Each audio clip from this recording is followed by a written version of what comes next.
who's now trusting who's turning on who's double crossing on who constantly. And yeah, he's seriously an ace in that deck. Because he even aims J.T. Walsh's character at Dale, Mel Gibson's character, inadvertently in the end to get him to try and kill him.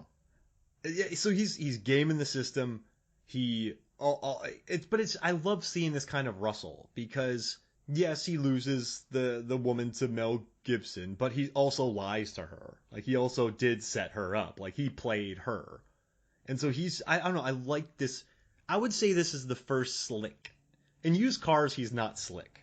Right. I mean, he's sandpaper. He wants to be slick. He thinks he's slick, but he is yeah. Right. He's smooth sandpaper. Sandpaper with delusions of grandeur. Right. Snake Plissken, rough around the edges. But it's fun. Silkwood. He's very much so like the husband in this. He's good, but he's more of like the caring. This one's just like hair slicked back, pinky ring, Rolex, sweet looking suits, great Cadillac, just rolling, playing the system, flipping. So in the commentary, he walked in, flipped the system, went after JT Walsh, flipped the coffee, went after JT Walsh. JT Walsh comes in to apologize. Like he set stuff up. He sees this kind of stuff, which I love. Like he's the one that figures out about Carlos, but I like seeing this kind of Russell because we don't see this much of like Captain Ron. No. Backdraft. No. Tango and Cash, no.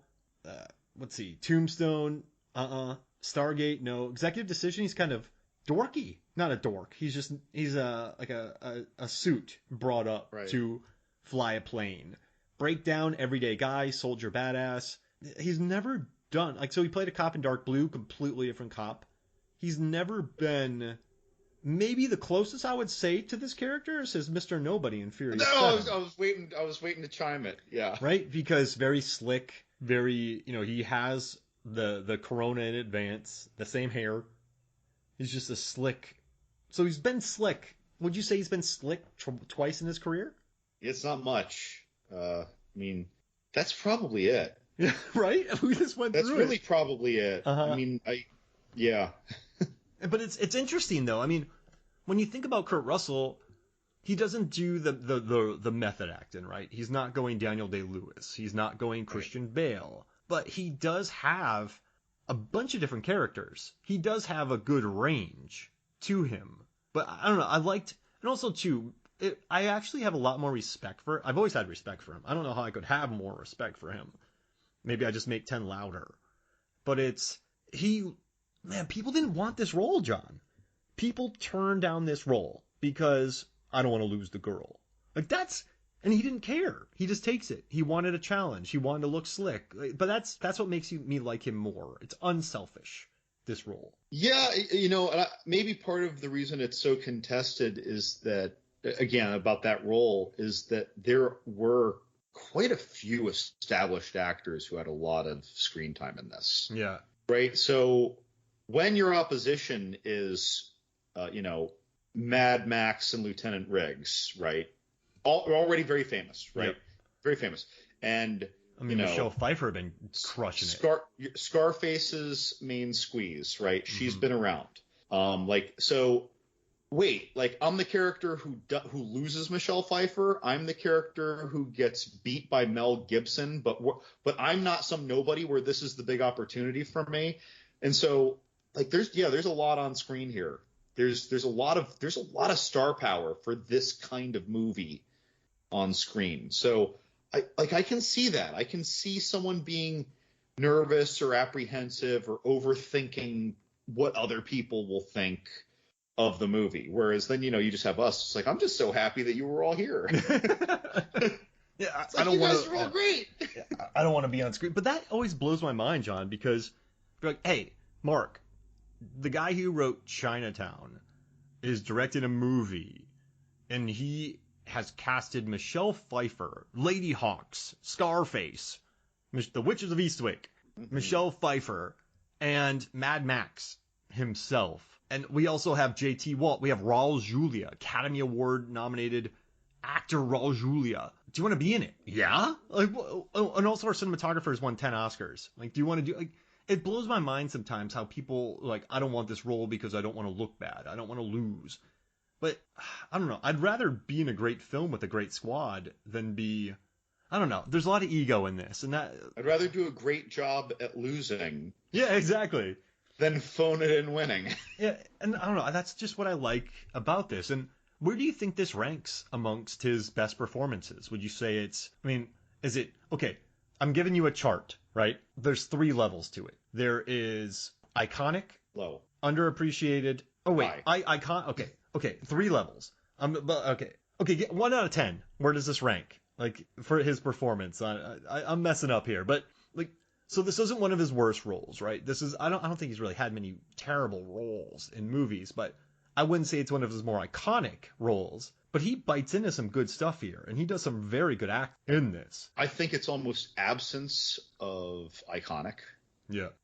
Right. It's just this kind of role. It's not.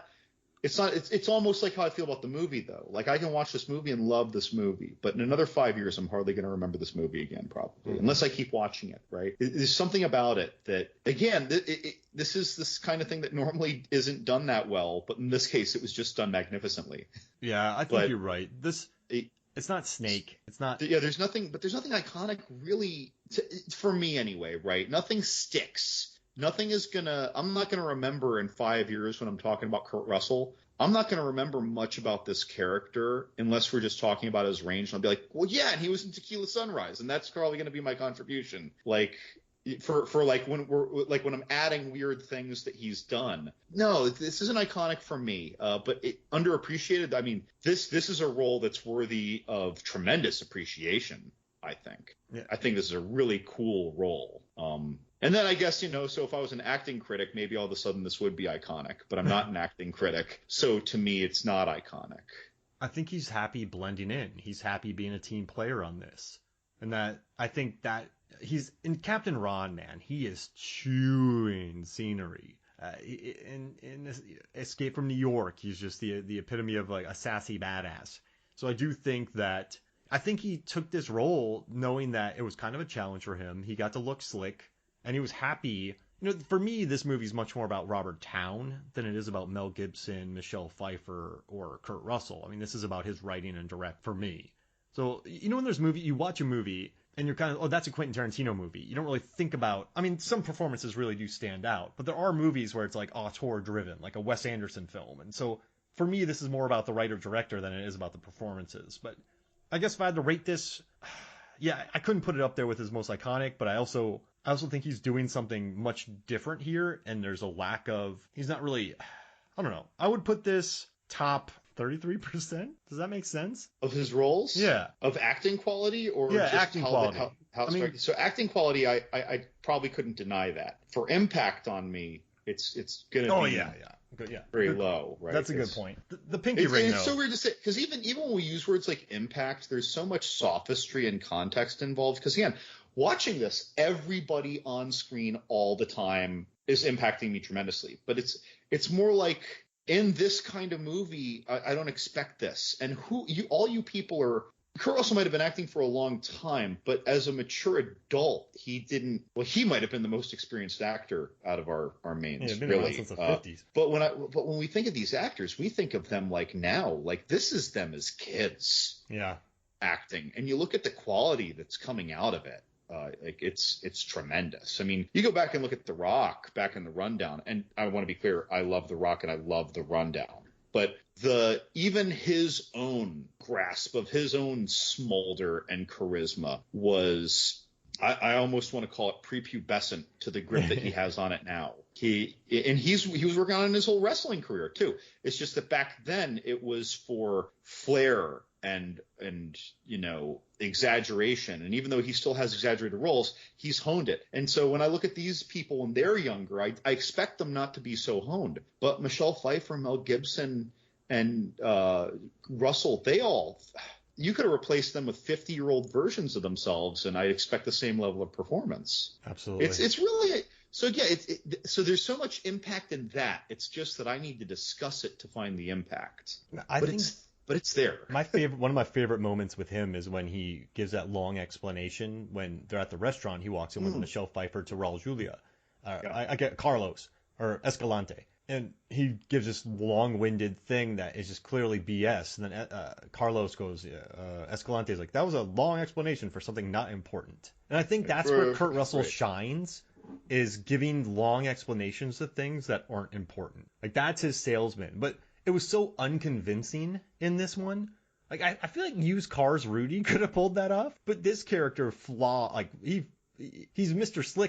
Slick again, but he did not pull that off. And I thought that was really neat. That was one of my favorite moments, because we've all witnessed that before, where people just give something, you're like, ooh, like, what are you doing? Oh, well, nothing, squirrel ran in here and I had to run around with a bag and then I was doing this and like, wait, what? Like, just, that was overly long, just, I don't know, just tell the truth. But I love that moment with him. It was good. Yeah, Raul Julia, though, he's just like, I feel like Kurt Russell was a hobbit in front of the Smaug's treasure hoard there, and Raul Julia is the dragon. Like, he just sits, and Raul Julia, as he's hearing that explanation, you could just feel his eyes piercing Kurt Russell's flesh, like looking right through him the whole time, like a stare. And then just I think there's also a nice kind of insecurity to his character, right? Where, at that time, man, Mel Gibson had it. Like, Mel Gibson, just that wild card persona. He had that, just when you watch him, what he does with his eyes and like the way he kind of taught, like his performance. Like, I think his character,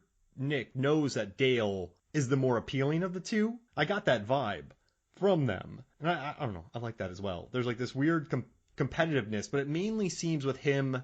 He seems more competitive with Dale than Dale does with him. Yeah, Dale's just going about his business, and right.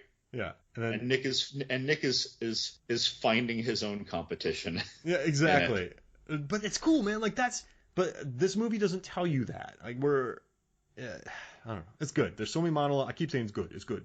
And I wish I had a more articulate way to frame this film. But it's just, I think the low ratings on both the audience and critic are because I don't think people are expecting this. Because Tango and Cash, if you look at 88 Cinema, this was not the norm.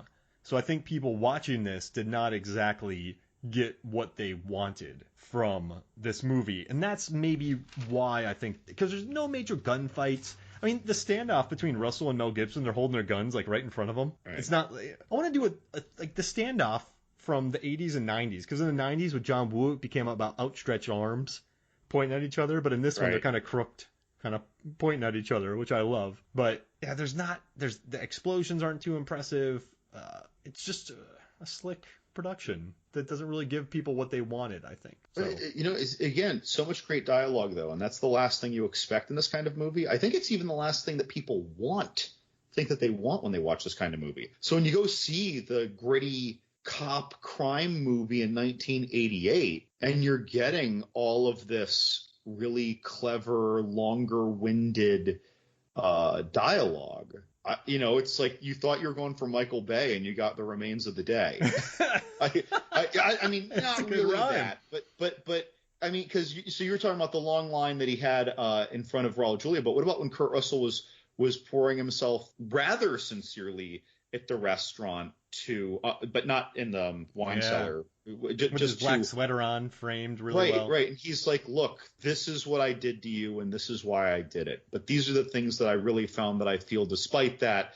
And here are the things that I'm trying to do at work. But I actually do care about Dale. But I do care about busting this thing. And I don't know where I fall, where I should fall when all these cards hit the floor. But these are all of my independent drives, and I don't know what to do. I just know that I'm here, and I'm sorry you feel this way, and I'm trying to tell you what I'm doing and why I did it, so you get me, right? Like, it's something like that. But it was long. Like, he really laid out like all his cards. That's why you take these roles, right? Because he got the monologue, and a good monologue, a smart monologue. It's a good monologue, and a well-framed monologue while wearing a sweet sweater. That's why you take it. It's also so it's not an exposition dump because all that stuff has been presented to us, but it is a good flag posting exposition reminder for the audience, but done in a very like value added way. Absolutely. Now, there's so many good monologues in this movie. And yet again, though, this is the kind of movie where people don't expect that. They don't really need that. So I don't really think they're going to notice that or appreciate that. All right. I'm glad we talked about this. This was kind of, I'm glad we got in a new Russell territory. And I'm going to pitch a movie to you next.